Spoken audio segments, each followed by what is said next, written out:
नमस्कार,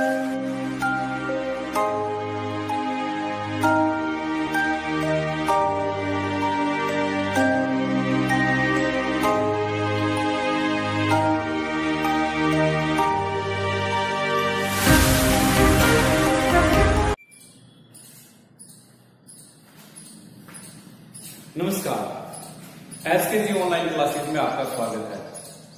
हम कक्षा 11 की पुस्तक लेखा शास्त्र का जो जर्नल का चैप्टर है, जर्नल में लेखा करने के नियम के बारे में आज हम पढ़ेंगे। पूर्व में हमने जो ये खातों के प्रकार हैं के बारे में आपको समझाया था। तो सबसे पहले जर्नल में जो हम लेखा करते हैं तो इन खातों के हमें रूल्स मालूम होने चाहिए और उनको हमें समझने होंगे। तो सबसे पहला जो हमने व्यक्तिगत खाता के बारे में आपको बताया था कि इस खाते की जो पहचान होती है, यानी इसमें किसी व्यक्ति, संस्था, बैंक का नाम, स्कूल का नाम, फर्म का नाम आदि हो तो वो व्यक्तिगत खाते कहलाते हैं। अब व्यक्तिगत खाते का जो रूल है वो हमें ये देखना होगा कि पाने वाले का खाता नाम करें और देने वाले का खाता जमा करें। यानी कहने का मतलब है कि जैसे मोहन को 1000 रुपए चुकाए तो मोहन यहां पर व्यापार के अकॉर्डिंग पाने वाला है और इसी प्रकार मोहन का खाता डेबिट किया जाएगा। अब जैसे राम से 1000 रुपए प्राप्त हुए तो इस खाते के जो रूल के अनुसार राम यहां पैसे रुपए देने वाला है व्यवसाय को, तो देने वाले व्यक्ति के खाते को हम क्रेडिट करते हैं। तो इसमें जो व्यक्ति होता है पाने वाला है और इसमें देने वाला है। तो अभी थोड़ी देर पहले हमने एक एग्जाम्पल दिया था, एक एग्जाम्पल और देते हैं कि राम से माल खरीदा, राम से माल खरीदा। तो यहां पर व्यक्तिगत खाते के अकॉर्डिंग राम कौन है? देने वाला। तो हम देने वाले व्यक्ति के खाते को क्रेडिट करते हैं, तो यहां देने वाले खाते को जमा किया जाएगा। इसी प्रकार हमने मोहन को माल बेचा, मोहन को माल बेचा तो मोहन व्यापार के अनुसार है पाने वाला, तो पाने वाले व्यक्ति के खाते को डेबिट करते हैं, तो पाने वाले का खाता नाम किया जाएगा। दूसरा है, हमने इसके बारे में पढ़ा था वास्तविक खाते। वास्तविक खातों में हमने आपको बताया था माल और संपत्तियों से संबंधित जिनका लेखांकन मुद्रा में होता हो वो खाते इसके अंतर्गत आते हैं। यानी संपत्तियों और वस्तुओं से संबंधित खाते वास्तविक खाते कहलाते हैं। जैसे इसमें माल का मतलब है कि हम वस्तुओं का जो परचेज करते हैं, सेल्स करते हैं, या जो परचेज रिटर्न है, सेल्स रिटर्न है, और असेट्स यानी संपत्तियां हैं, फर्नीचर, प्लांट, भूमि, ये इस वास्तविक खाते की पहचान होती है। तो हमेशा जो रूल है वो हमें पता होना चाहिए। जो वस्तु व्यापार में आती है उसके खाते को हम डेबिट करते हैं। यानी कहने का मतलब है कि व्यापार में हमने एक कंप्यूटर खरीदा तो व्यापार में आ क्या रहा है? कंप्यूटर। तो जो वस्तु आती है उसको हम डेबिट करते हैं, यानी नाम करते हैं, उसके खाते को डेबिट यानी नाम करते हैं। इसी प्रकार जो वस्तु व्यापार से जाती है उसके खाते को क्रेडिट करो। यानी हमने कोई पुराना फर्नीचर था व्यापार में, हमने उसको बेच दिया तो व्यापार से जा क्या रहा है? फर्नीचर। तो जो वस्तु जा रही है उसको हम क्रेडिट करते हैं। इसी प्रकार मान लो हमारा टीवी का व्यवसाय है तो हमने एक टीवी बेचा तो व्यापार से क्या जा रहा है? टीवी। तो जो वस्तु जा रही है उसको हम क्रेडिट करते हैं। तो टीवी गया तो उसके खाते को क्रेडिट किया जाएगा। यानी कोई वस्तु या संपत्ति व्यापार में आती है तो उसको डेबिट करते हैं, यानी नाम। जो वस्तु या संपत्ति व्यापार से जाती है उसके खाते को करते हैं क्रेडिट। अब आगे अवास्तविक खाते। अवास्तविक खातों के अंतर्गत जो हमारा वित्तीय वर्ष होता है उसके अंतर्गत जो व्यवसाय को चलाने के लिए जो खर्चे किए जाते हैं या आय होती है चालू वित्तीय वर्ष में, इसके अंतर्गत आती है। लेकिन इसकी पहचान के बारे में कल बताया था कि खर्चे जैसे वेतन चुकाया, मजदूरी चुकाई है, और ऐसे ही इनकम में ब्याज प्राप्त हुआ, कमीशन प्राप्त हुआ, वे और आय खाते इसके अंतर्गत आते हैं। तो जैसे समस्त वे एवं हानियों के खाते को डेबिट करो, तो वे का मतलब है कि जितने भी एक्सपेंसेस होते हैं, बिजली बिल चुकाया, टेलीफोन बिल चुकाया, है ना, या कोई भी लॉस होता है व्यापार में, उसके खाते को हम डेबिट करते हैं। हमें व्यापार में कोई आय प्राप्त होती है, इनकम होती है, जैसे ब्याज प्राप्त हुआ, कमीशन प्राप्त हुआ, बट्टा प्राप्त हुआ, इनके खातों को क्या किया जाएगा, समस्त आय एवं लाभ के खातों को क्रेडिट किया जाएगा। तो इस प्रकार हमें जनरल परीक्षाएं करने से पहले इनके जो रूल है वो हमें समझने होंगे।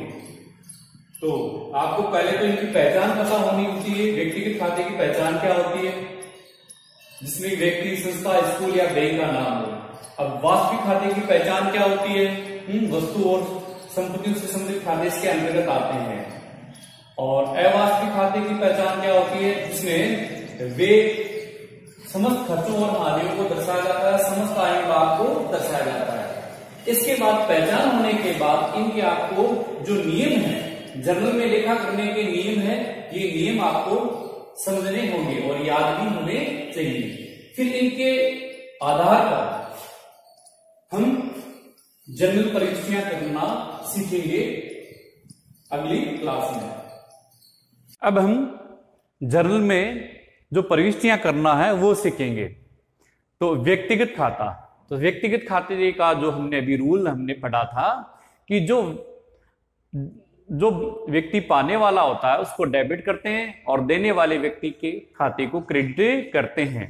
जैसे राम को रुपए चुकाए, राम को भुगतान किया, राम को भुगतान किया। तो यहां पर राम है एक व्यापार के अनुसार, व्यवसाय के अनुसार रुपए पाने वाला, तो पाने वाले व्यक्ति के खाते को हम डेबिट करते हैं। तो राम्स अकाउंट डीआर। मान लो कि राम से भुगतान प्राप्त हुआ, राम से भुगतान प्राप्त हुआ, राम से भुगतान प्राप्त हुआ, प्राप्त हुआ। तो राम व्यवसाय को पैसे देने वाला है, तो देने वाले व्यक्ति के खाते को हम यहां क्रेडिट करते हैं टू राम से अकाउंट।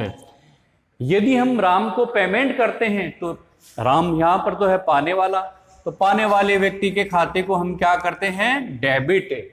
और यदि हमें राम से भुगतान प्राप्त होता है तो राम का खाता क्रेडिट किया जाएगा, यानी क्रेडिट में हम टू का प्रयोग करते हैं।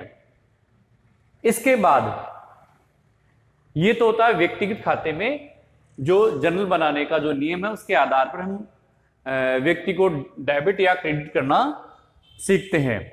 उसके बाद वास्तविक खाते, वास्तविक खाते का रूल हमने ये बताया था कि जो वस्तु या संपत्ति व्यापार में आती है उसको डेबिट करते हैं, जो वस्तु या संपत्ति व्यापार से जाती है उसको क्रेडिट करते हैं। तो हमने फर्नीचर खरीदा, फर्नीचर खरीदा, तो यहां पर व्यापार में फर्नीचर आ रहा है, फर्नीचर आ रहा है।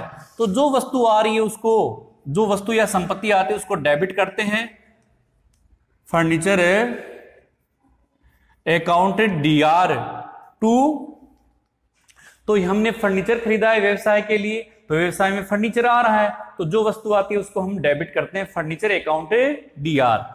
इसी प्रकार मान लो हमने फर्नीचर बेचा, फर्नीचर बेचा, तो व्यापार से या व्यवसाय से जा क्या रहा है, फर्नीचर। तो जो वस्तु जा रही है उसको क्रेडिट करते हैं टू फर्नीचर अकाउंट।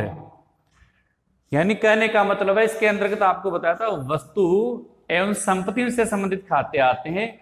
माल एवं संपत्तियों से संबंधित, माल का मतलब है कि जिन वस्तुओं का हम व्यवसाय करते हैं, कारोबार करते हैं, तो माल हम क्रय भी करते हैं, बेचते भी हैं, क्रय किया गया माल लौटाते भी हैं, बेचा गया माल हमारे पास वापस भी आता है। तो वो समस्त खाते एवं संपत्तियों से संबंधित खाते वास्तविक खाते कहलाते हैं। तो उनका जो रूल नियम है ये था कि जो वस्तु आती है उसको डेबिट, जो वस्तु जाती है उसको क्रेडिट। इसके बाद अवास्तविक खाते। अवास्तविक खाते का जो हमने पहचान बताई थी, इसमें समस्त खर्चों और हानियों को डेबिट, यानी इसका जो नियम है समस्त आय एवं लाभ को क्रेडिट। तो खर्चे कौन से, जैसे बिजली व्यय हुआ, टेलीफोन व्यय हुआ, वेतन चुकाया, मजदूरी चुकाई, जितने भी एक व्यापार में खर्चे होते हैं वो अवास्तविक खातों के अंतर्गत आते हैं। और आय एवं लाभ, जैसे ब्याज प्राप्त हुआ, कमीशन प्राप्त हुआ, बट्टा प्राप्त हुआ, तो सारी अवास्तविक खातों के अंतर्गत वो आते हैं। तो इसके नियम के अनुसार जैसे हमने वेतन चुकाया,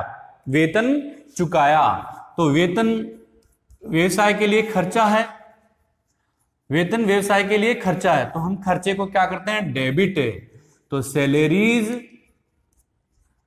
अकाउंट DR, क्योंकि अब वेतन की जगह गाड़ी भाड़ा हो सकता है, ब्याज हो सकता है, या अन्य कोई भी एक्सपेंसेस जैसे बिजली बिल चुकाया, तो यहां पर आ जाएगा इलेक्ट्रिसिटी एक्सपेंसेस अकाउंट DR।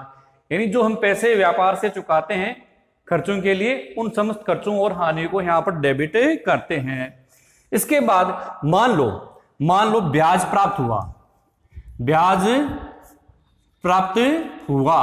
तो ब्याज व्यापार के लिए इनकम है। ब्याज प्राप्त हुआ, कमीशन प्राप्त हुआ, डिस्काउंट प्राप्त हुआ, तो समस्त आय एवं लाभ को हम क्या करते हैं, क्रेडिट में लिखते हैं टू इंटरेस्ट। ठीक है, ये कहने का मतलब है खर्चे होते हैं तो खर्चों को डेबिट में लिखना है, सैलरी अकाउंट DR। और यदि हमें इनकम होती है तो हम उसको टू इंटरेस्ट, आय एवं लाभ को हम CR करते हैं तो टू इंटरेस्ट। इस प्रकार हम जो डेबिट एवं क्रेडिट करना, यानी जो खाते दे रखे हैं, व्यक्तिगत खाते, वास्तविक खाते, अवास्तविक खाते, पहले तो हमें इसकी पहचान पता होनी चाहिए, फिर इनके नियम के आधार पर हम जो डेबिट है या क्रेडिट है वो हम करना सीखेंगे और उसका अभ्यास करेंगे अगली क्लास में।